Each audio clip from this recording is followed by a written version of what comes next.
Hi guys, welcome back to my channel. We'll be chilling and having a good time.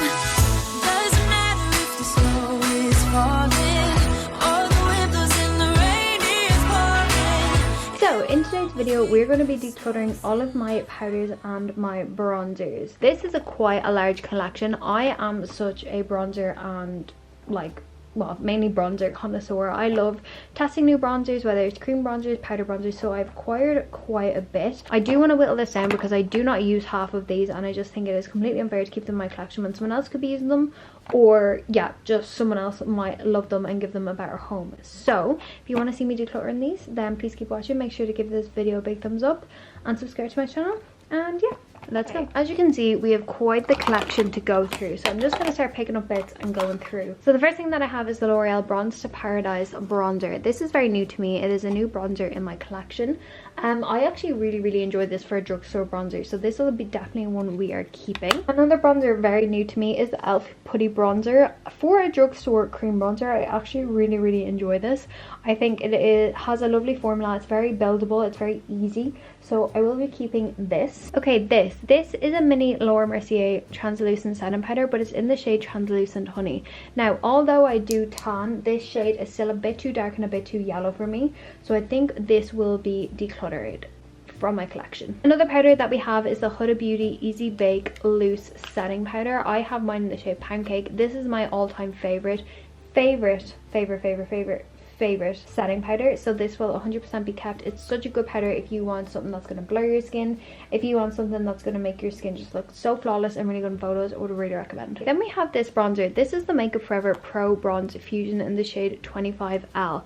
I've had this bronzer for quite a while now. The first time that I saw it was when Hannah Renee was using it when she was going on holidays with like Mads and all that, and like I beat that, like she would use this the whole time.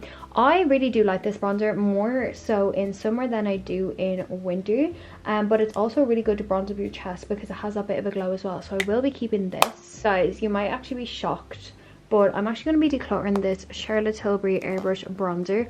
I really just don't enjoy this. Mine is in the shade, it's completely rubbed off, but it's in the shade Medium 2. I just think it is personally not pigmented enough. I know some people say it's too pigmented, but personally for me, I cannot get enough pigment out of this. I just much prefer some other bronzers than this one, so I'm actually going to declutter this, and I actually think I know the perfect person who might want this, so yeah, we're getting rid of this. Then we have both of my Pink Honey BFF face frostings. One's in the shade Fudge Glaze and one is in the shade Mini Milky Mocha.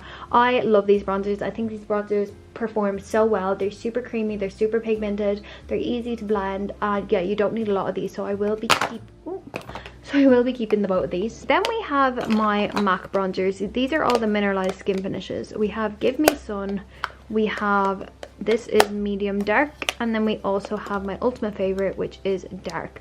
I use medium dark and dark the most. I don't actually use Give Me Sun that much, because if you see the difference between Give Me Sun and dark, Give Me Sun is more like orange, whereas dark is more kind of like a almost olivey base, and I much prefer the look of that. It looks more natural, so I think I'm going to get rid of Give Me Sun. I haven't used this in years. I've just preferred this color to this, so I'm going to get rid of this, but I am going to keep both medium dark and dark for when I'm paled and tanned. Then we have this is the Be Bold Contour Kit. I bought this because Nicole would use this all the time when she was in work, and every time she was wearing this bronzer I was like, oh my god, I love it so much, like I need it, and I bought it.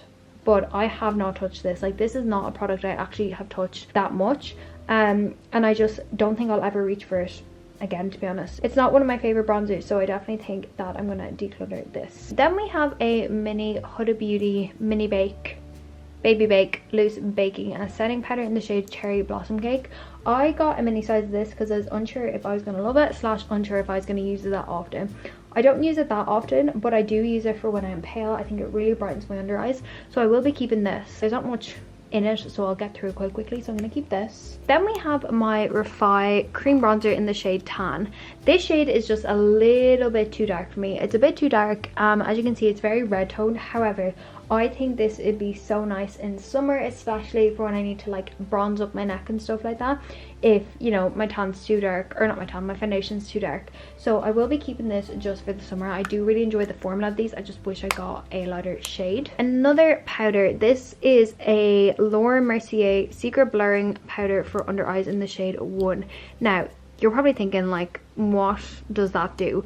But I'm not joking you when I say that this blurs your under eyes so well, and if you're someone who takes a lot of photos, this just makes you look even more filtered. Like, I stand by my Huda Beauty powder, but when I tell you, this really filters out your under eyes, especially in photos. You won't notice it in person, but you'll so notice it when the photos have been taken. So yeah, we're gonna keep this. Then we have 2 of the Charlotte Tilbury pressed powders. I have one in the shade 2, and then I also have one in the shade 1. I get more use out of the shade 1 purely because I mainly only use this powder for like under my eyes and in my T-zone where my concealer is already lighter than my foundation. I also think this is slightly oxidized because it is quite old, so I do think I'm going to get rid of the shade 2 and we're going to keep the shade 1. Then the last powder that I have here, this again is very new to me. It's the e.l.f. Halo Glow setting powder. I absolutely love this. I think this could be a dupe for the Huda Beauty setting powder. It doesn't have a luminosity that you would think it does, like the glow part. It definitely is a matte, but it's not glowy at all. I think it's more of a satin finish. It blurs my under eyes so well and it doesn't dry out my skin whatsoever. I've really been enjoying this, so we're going to keep this. Then we also have the Sosu contour stick. This is in the shade 02 Warm Contour. I really like this on my no makeup days or makeup days where I want a really warm bronzer. It is super easy to blend. It's kind of more on the natural side, so you can still kind of see my skin through it, which is a nice difference compared to my Pink Honey one. So I will be keeping this. We have 3 cream bronzers left. We have the NYX Can't Stop Won't Stop concealer in the shade Mahogany. We have the Primark contour stick. This is in the shade Chai, and we also have the Charlotte Tilbury Hollywood Flawless Contour Wand. All 3 of these I'm actually getting rid of, which might be a shock because this used to be an OG for me. This used to be an OG for me, and this is one that I feel like people wouldn't bear to throw out. But this one's just a bit too cool toned for me. Even when I'm pale, it's just a bit too cool toned. I do want to try the warmer version of it, but for me it's just not a product that I enjoy. The Primark one I've had way too long. It needs to go in the bin. It has honestly been sitting in my collection for years now at this point, and I just don't reach for it enough to keep it. And the same with the NYX Can't Stop Won't Stop concealer. I've just moved on to better concealers personally, or better contours, cream bronzers, whatever you want to call it. I just don't love the formula of this anymore, and it's pretty old as well, so I'm gonna get rid of this. So these are all the bronzers and powders that I am keeping. I've definitely downsized in my collection, which I'm so happy about. So let me just show you what we are getting rid of. I definitely think this was a good go of clearing out my collection. I just personally just needed a good clear of bronzers. I just have way too many, and especially like all the kind of OG ones that I used to use, they're just so old. I've had them for years and they just really needed to go. So I'm really happy with that. So guys, that is my bronzers and powders completely decluttered. Let me know if you enjoyed this video. If you did, make sure to give it a big thumbs up. Make sure you subscribe and check out the other videos that I have already posted that are clearing out the beginning of my collection. But yeah, I can't wait to see you in the next one. Thank you for watching. I'll see you later.